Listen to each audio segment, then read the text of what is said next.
여러분 혹시 알고 계셨나요? 베이킹소다의 의학적 효능을 제대로 이해하고 활용하는 사람은 전 인구의 10%도 되지 않습니다. 대부분의 사람들에게 베이킹소다는 빵을 부풀게 하거나 냉장고 냄새를 없애거나 싱크대를 닦는 데 쓰이는 그저 그런 가루일 뿐입니다. 하지만 제가 의사로 일한 지난 30여 년 동안 가장 놀라웠던 사실 중 하나는 매일 양치할 때 혹은 속이 더부룩할 때 많은 분들이 베이킹 소다를 사용하면서도 정작 위장, 잇몸, 피부, 그리고 전신 건강에 진짜로 유익한 방법은 모르고 계셨다는 것입니다. 안녕하세요. 저는 김용태입니다.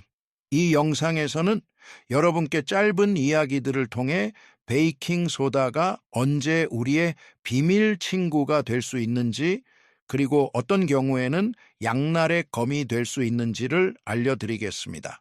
특히 영상 마지막에는 많은 의사들도 스스로 실천하고 있는 가장 안전하고 효과적인 사용법도 공개해 드리겠습니다. 이 주제가 흥미롭다면 좋아요와 구독 눌러주시고 주변 분들께도 공유해 주세요.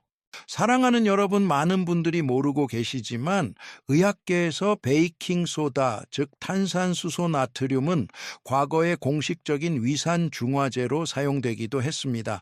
복용 후 단 몇 분 만에 속쓰림 가슴 타는 듯한 느낌을 완화시켜주기 때문에 지금도 약국에서 판매되는 위장용 발포정에 베이킹소다 성분이 들어있는 경우가 많습니다.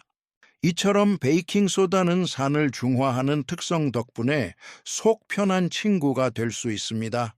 물론 올바르게 사용하는 경우에 한해서입니다. 성인의 경우 기름진 음식, 커피, 술 혹은 스트레스를 받은 후 속이 쓰릴 때 따뜻한 물에 베이킹소다를 타서 천천히 마시면 즉각적인 편안함을 느낄 수 있습니다. 특히 고령자에게는 가벼운 복부 팽만감이나 불쾌한 위장 증상을 줄이는 데 도움이 될 수 있습니다. 사용법은 다음과 같습니다. 30세 이상 성인은 1~4티스푼 소량의 베이킹 소다를 150ml를 따뜻한 물에 타서 천천히 마십니다. 60세 이상 고령자는 더 묽게 1~8티스푼만 사용하고 150~200ml를 따뜻한 물에 타서 마시는 것이 좋습니다. 그리고 가장 중요한 점은 절대 매일 사용하지 마십시오. 정말 필요할 때에만 사용해야 합니다.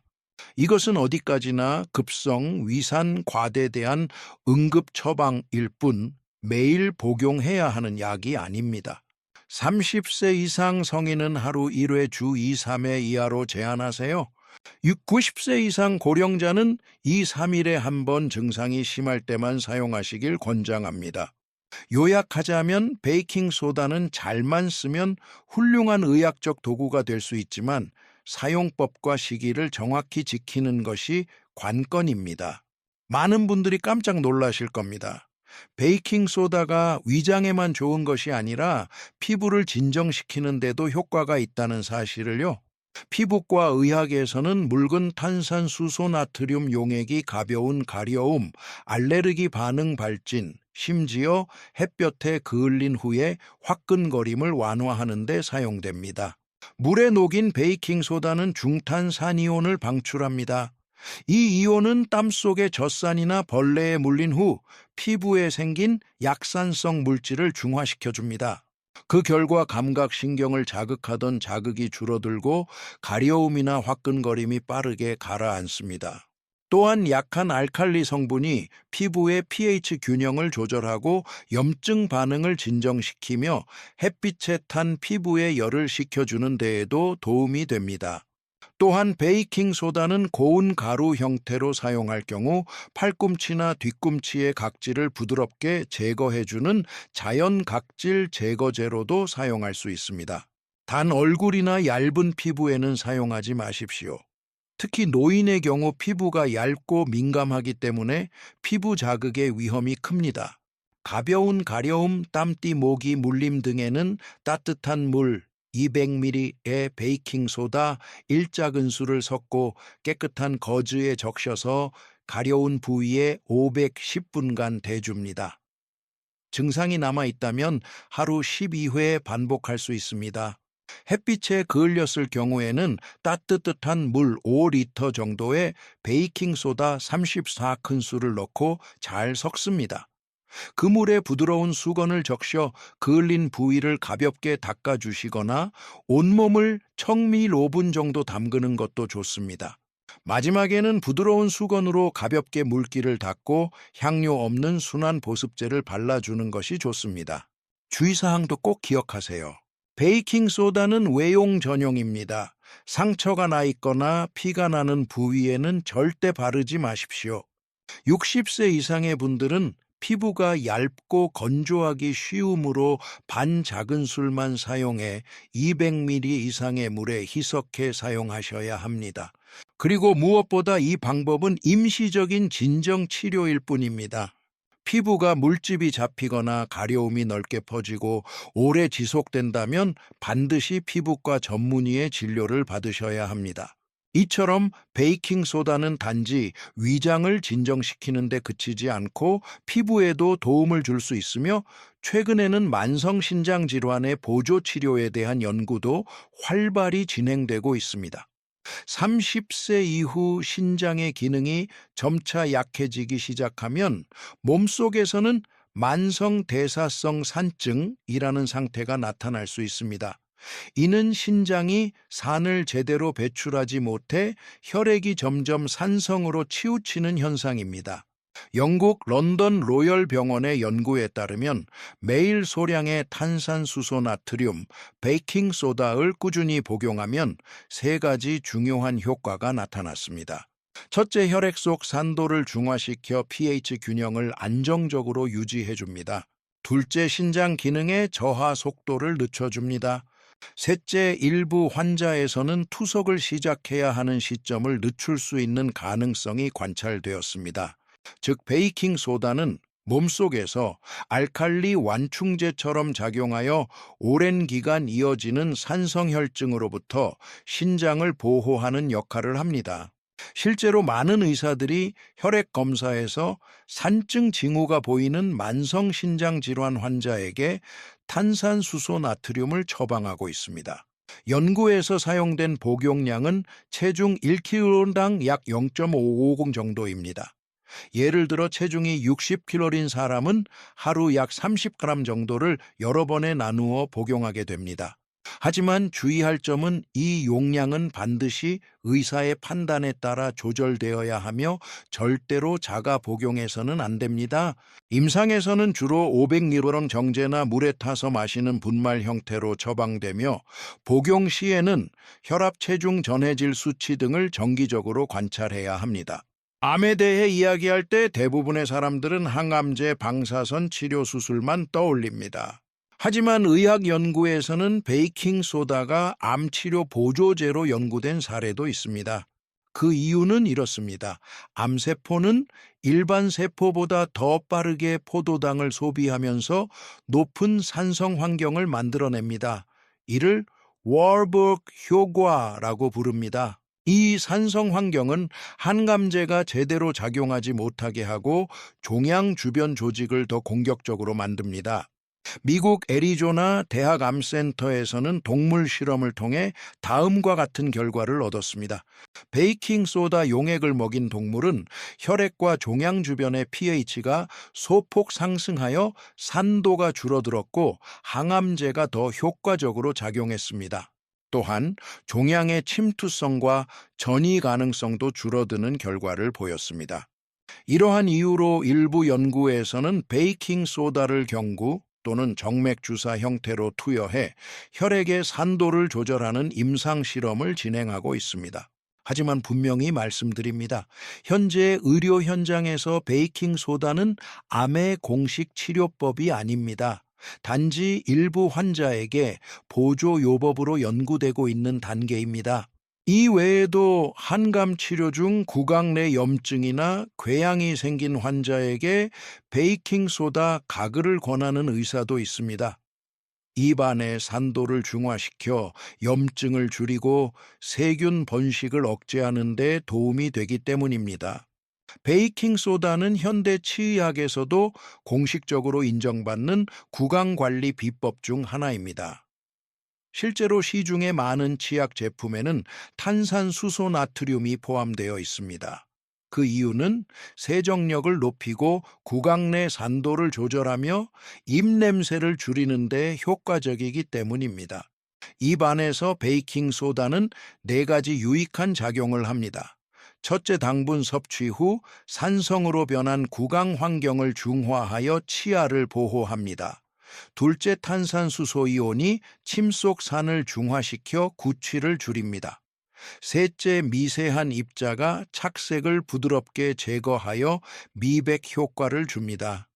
넷째, 묽은 용액은 구내염이나 잇몸 염증 완화에 도움을 줄 수 있습니다. 사용 방법은 간단하면서도 효과적입니다. 식사 후 베이킹소다 0.5티스푼을 따뜻한 물 200ml에 녹여 30초간 입 안을 헹구고 뱉어냅니다. 이것만으로도 충치와 구취 예방에 도움이 됩니다. 입안 염증이나 잇몸 통증이 있을 때는 100ml 물에 0.5티스푼을 녹여 면봉으로 염증 부위에 바릅니다. 하루 2, 3회 반복하면 통증이 완화되고 입안이 깨끗해집니다. 치아의 착색이 신경 쓰인다면 주 1회만 다음 방법을 시도해 보세요. 치약에 소량의 베이킹 소다를 섞어 2분간 가볍게 칫솔질합니다. 하지만 절대 자주 사용하지 마세요. 과용하면 오히려 치아의 에나멜이 손상될 수 있습니다. 구강 건강을 넘어서 베이킹 소다는 두피와 모발 관리에도 도움이 될 수 있습니다. 일부 연구에 따르면 묽은 탄산수소 나트륨 용액이 피지를 줄이고 가벼운 비듬 완화에 도움을 줄 수 있습니다. 첫째, 피지를 줄여 두피를 산뜻하게 만듭니다. 둘째, pH를 조절해 비듬균 번식을 억제합니다. 셋째, 두피가 깨끗해지면 모발이 부드럽고 가볍게 느껴집니다. 사용 방법도 간단합니다. 첫 번째는 과도한 유분 제거입니다. 따뜻한 물 500ml에 베이킹소다 1큰술을 녹이고 머리를 적신 후 두피에 부어 2, 3분간 마사지합니다. 이후 깨끗이 헹구고 순한 샴푸로 마무리하세요. 두 번째는 비듬 완화입니다. 샴푸에 베이킹소다 0.5큰술을 섞어 사용합니다. 단 주 1회만 사용하고 과용은 피하세요. 지나치면 오히려 두피가 건조해질 수 있습니다. 세 번째는 운동 후 두피 냄새 제거입니다. 베이킹소다 0.5티스푼을 300ml 물에 녹여 두피를 헹구고 깨끗한 물로 마무리하세요. 또한 베이킹소다는 천연 각질 제거제로도 쓸 수 있습니다. 건조한 분말 상태에서 미세한 입자가 부드럽게 피부 각질을 제거합니다. 동시에 약한 알칼리성이 모공 속 노폐물을 중화하고 정화합니다. 먼저 피부가 두꺼운 팔꿈치나 무릎에 사용할 수 있습니다. 베이킹소다 1큰술과 물 1큰술을 섞어 바르고 1, 2분간 마사지한 뒤 씻어냅니다. 이후 보습제를 꼭 발라주세요. 주 1회만 하면 충분합니다. 손, 목 등처럼 중간 정도의 부위에는 베이킹소다 1티스푼과 무가당 요거트 2티스푼을 섞어 마사지 해보세요. 2분간 부드럽게 마사지한 후 씻어내고 보습제를 사용하세요. 피부가 매끄럽고 촉촉해집니다. 얼굴은 매우 민감한 부위입니다. 한 달에 한 번 피부 상태가 건강할 때만 사용하세요. 베이킹소다 0.5티스푼을 꿀 2티스푼에 섞어 아주 부드럽게 펴 바릅니다. 문지르지 말고 민감한 피부나 노인 피부에는 절대 사용하지 마세요. 몸 건강 이야기를 마쳤다면 이번엔 일상에서 쉽게 활용할 수 있는 베이킹소다의 다양한 쓰임새를 함께 알아보겠습니다. 작고 저렴하지만 아주 효과적인 생활 꿀팁들입니다. 가장 먼저 신발과 양말 냄새 제거입니다. 땀 속 세균이 만든 산성 물질을 중화시키는 베이킹소다의 특성 덕분에 습기와 냄새를 동시에 잡아줍니다. 깨끗이 세탁하거나 충분히 말린 신발 안에 베이킹소다 옐로 티스푼을 뿌리고 하룻밤 두세요. 68시간이 지나면 가루를 털어내기만 하면 됩니다. 재사용 가능한 작은 천 주머니에 담아 넣으면 더 편리합니다. 베이킹소다는 주방에서도 유용합니다. 특히 냄비 바닥이 탄 경우에 강한 세제 없이도 해결이 가능합니다.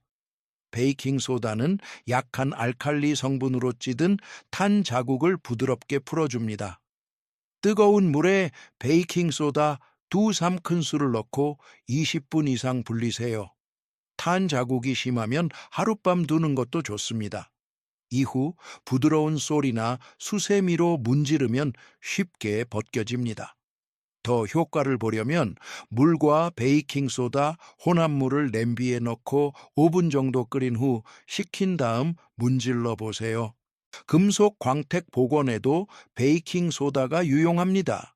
미세한 입자와 알칼리 성분이 가볍게 산화된 표면을 닦아냅니다. 베이킹소다 2큰술에 물 1큰술을 섞어 반죽처럼 만든 뒤 부드러운 천이나 스펀지로 2~3분간 둥글게 문지릅니다. 헹군 뒤 마른 천으로 닦으면 금속이 다시 빛납니다. 은 제품은 조금 다르게 사용합니다. 볼에 은박지를 깔고 따뜻한 물에 소금 1큰술 베이킹소다 1큰술을 넣고 은을 5분간 담갔다가 헹구면 반짝임이 살아납니다. 카페트나 옷의 얼룩과 냄새 제거에도 좋습니다. 패브릭 소파나 카페트에 베이킹소다를 얇게 뿌려 천양함 10분 가능하면 12시간 정도 두세요. 이후 진공 청소기로 빨아들이면 냄새와 얼룩이 줄어듭니다. 옷의 노란 얼룩엔 베이킹소다 1티스푼과 물 1티스푼을 섞어 얼룩 부위에 바르고 10~15분 후 일반 세탁하면 됩니다. 땀 냄새가 심한 옷은 세탁 전에 물에 반 컵 정도 베이킹소다를 넣어 담가두면 냄새 제거와 섬유 연화 효과를 함께 얻을 수 있습니다. 그 외에도 다양한 생활 속 활용이 있습니다. 예를 들어 냉장고 냄새 제거, 작은 컵에 베이킹소다 반 컵을 넣어 뚜껑 없이 구석에 두세요. 1~2주 후 냄새가 확연히 줄어듭니다. 한 달에 한 번 새 가루로 교체하는 것이 좋습니다. 채소나 과일 세척 시에도 사용 가능합니다. 물 9~3리터에 베이킹소다 1큰술을 넣고 5분간 담갔다가 헹구면 농약 잔류물과 먼지를 제거할 수 있습니다. 배수구나 싱크대에서 냄새가 날 경우엔 베이킹소다 반 컵을 먼저 붓고 식초 반 컵을 부어보세요. 거품이 생기며 냄새 원인을 분해합니다. 10분 후 뜨거운 물로 헹구면 훨씬 깔끔해집니다. 침대 매트리스나 침구에서 곰팡이나 눅눅한 냄새가 날 때도 효과적입니다. 표면에 베이킹소다를 얇게 뿌리고 30분에서 1시간 후 진공 청소기로 흡입하면 냄새가 사라지고 보송한 느낌이 돌아옵니다. 여러분, 그리고 우리 어르신 여러분, 베이킹소다. 부엌 구석에 조용히 놓여있던 하얀 가루 하나가 사실은 위 건강, 치아, 피부 생활 속 청결까지 생각보다 훨씬 많은 쓰임새를 갖고 있다는 사실 놀랍지 않으셨나요? 하지만 오늘 제가 가장 강조드리고 싶은 점은 베이킹소다는 기적의 약이 아니라 우리가 제대로 알고 제대로 사용하면 큰 도움이 되는 작지만 든든한 친구라는 점입니다. 30년 넘게 진료하면서 제가 배운 한 가지는 이렇습니다. 건강은 비싼 정보나 약에만 있는 것이 아니라 매일매일 실천할 수 있는 작고 안전한 습관에 있습니다. 베이킹소다처럼 이미 우리 곁에 있는 재료를 과학적으로 올바르게 활용한다면 삶은 훨씬 가벼워지고 건강해질 수 있습니다. 그러니 꼭 기억해 주세요. 무조건 믿지 마시고 스스로에게 맞는 방법인지 생각하고 몸의 신호를 잘 들으셔야 합니다. 혹시라도 이상 반응이 생기면 스스로 판단하지 마시고 의사와 상의해 주세요. 오늘도 귀한 시간 내어 들어주셔서 감사합니다. 이 내용이 도움이 되셨다면 좋아요와 구독 눌러주시면 앞으로도 일상 속 건강 지혜를 더 많이 나눌 수 있는 힘이 됩니다. 항상 건강하시고 평안하시길 바랍니다.